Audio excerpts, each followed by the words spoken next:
Bakit po ganun si Itay? Hindi niya tayo mahal.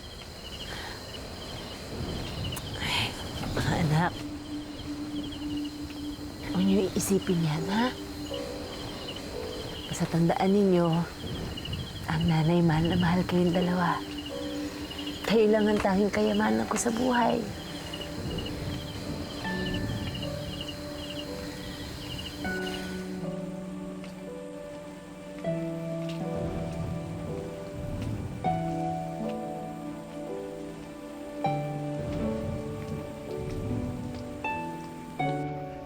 Sus Mariosep, Senyorita, mag-ingat po kayo. Baka matulad po kay Don Rafael na pabintangang erehe. Ang isa pa ho, ang hula po ay labis na ipinagbabawal ng simbahan. Ngunit may katotohanan ang sinasabi niya, mga dong. Siya nga ay may kakayahang malaman ng mga bagay bago pa ito maganap. Ngunit kailangang ilihim niyo ito. Hindi ito maaaring malaman ng kahit sino man. Ayokong pati si Miss Clay ay mapahamak sa kura. Naniniwala na po ba kayo sa akin, Sir Ibarra? Isa sa dalawang bata mamamatay kung hindi natin sila ilalayo sa salbahing kura. Magkatotoo man o hindi ang iyong hinula, karapat-dapat nating iligtas sa mga bata sa pang-aabuso ng kanilang kura. Kailangan kong gumawa ng paraan para mabigyan sila ng saklolo. Yes! You're such an angel. Thank you so much, sir.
Andeng?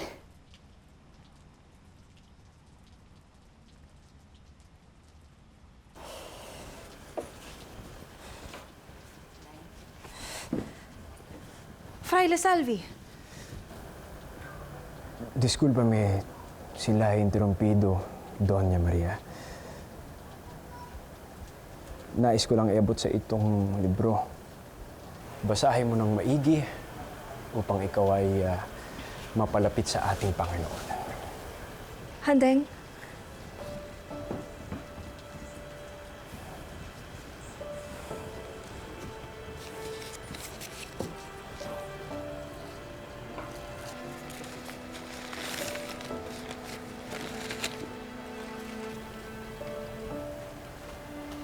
Imitación de Cristo.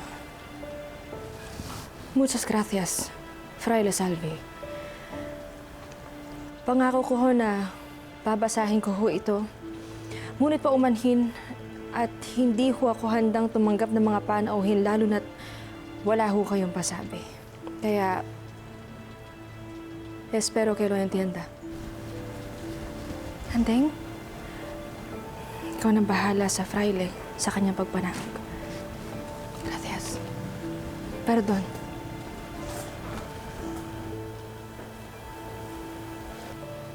Ella es realmente una mujer virtuosa. Paumanhin, Fraile, Hindi po ako nakakaintindi. Ikaw si Ending. Yun nga pangalan ko. Batid kong malalim na ang pagsasama ninyo ni Senyorita Maria. Mula pagkabatay, parang kapatid na ang turingan namin sa isa't isa. Kahit ako isang hamak na... India. Si. Pues, bilang iyong praile, inuutusan kitang bantayan ang bawat galaw. Ang iyong tinuturing na kapatid, higit pa sa binigay sa iyong buhay ng Diyos.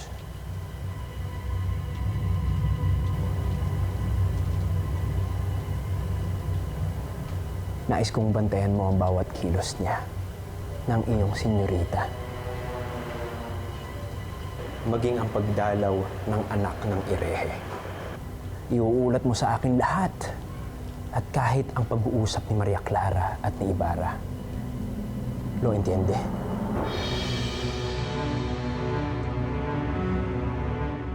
Ay, Praile, paumanhin ngunit ayoko po.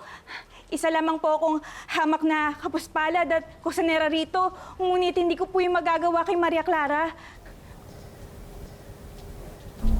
Gagawin mo ang gusto ko. Kasi kung hindi, ipapadakip kita at ipapakulong pobre India. At tatawagin kitang isang erehe at bruha. Hindi mo na naisin mabulok sa isang selda o hindi kaya't makatulan ng kamatayan. Hindi ba?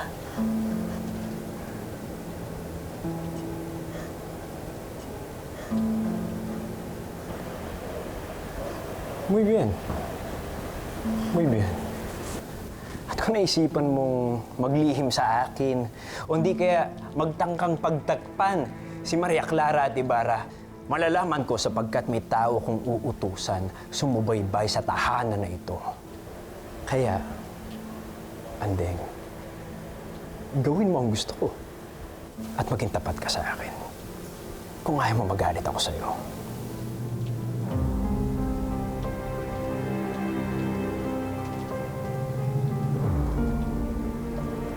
Gracias.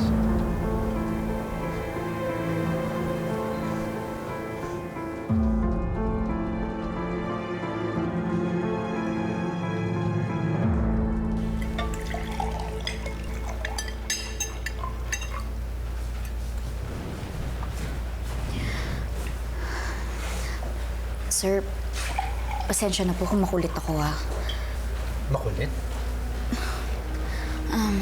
Matanong. Doon po kasi sa amin, pag may ginawang masama ang isang tao, sinusumbong namin sa pulis. Eh, tayo po ba, kailan natin isusumbong ang kura? Senyorita, polis? Ano ho ang ibig sabihin ng polis? Itatanong ko lang po sana kung alam niyo kung saan dinala yung babaeng muntik ng kalbuhin ni Padre Damaso. Guardia Sibil, yung humuhuli po sa masasamang tao.